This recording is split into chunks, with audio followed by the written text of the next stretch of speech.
शुक्रवार का व्रत क्यों करते हैं?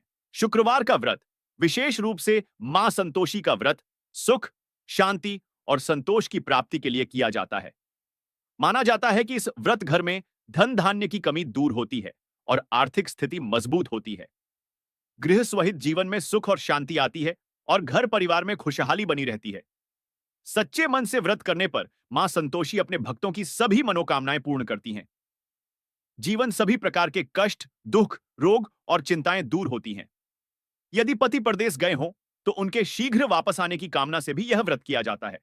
यह व्रत 16 शुक्रवार तक लगातार किया जाता है। शुक्रवार व्रत कथा मां संतोषी। शुक्रवार के व्रत की कथा मां संतोषी से जुड़ी है, जो भगवान श्री गणेश की पुत्री मानी जाती है। कथा का सार: एक बुढ़िया और उसके पुत्र। एक नगर में एक बुढ़िया रहती थी जिसके 7 बेटे थे।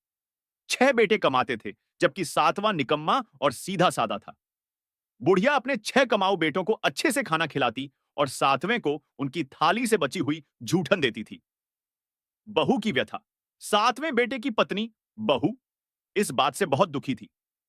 एक दिन उसने अपने पति से कहा कि वह परदेश जाकर कुछ काम करें ताकि उन्हें सम्मान मिल सके। पति का प्रस्थान: पति परदेश जाने को तैयार हो गया। उसने अपनी पत्नी से कोई निशानी मांगी, लेकिन बहू के पास कुछ न था।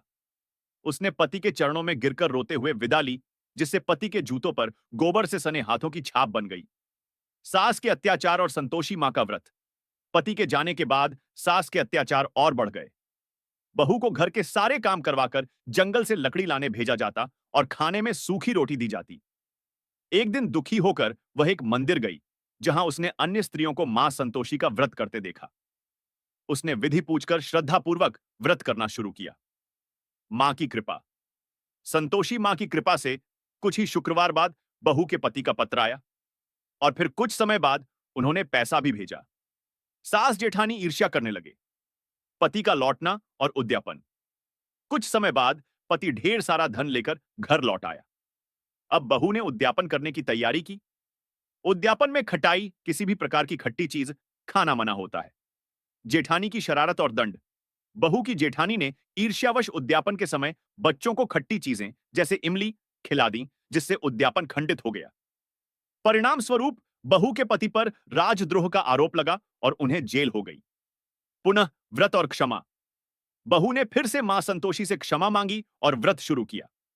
मां संतोषी ने प्रसन्न होकर उनके पति को जेल से मुक्ति दिलाई और उनका खोया हुआ धन वापस दिलवाया। सुखद अंत: इसके बाद बहू ने विधि विधान से उद्यापन किया और पूरे परिवार को व्रत की महिमा बताई। पूरा परिवार सुख और शांति से रहने लगा। सार: यह व्रत सच्चे मन से करने पर मां संतोषी अपने भक्त को संतोष, धन और पारिवारिक सुख प्रदान करती है, बशर्ते व्रत के नियमों, विशेष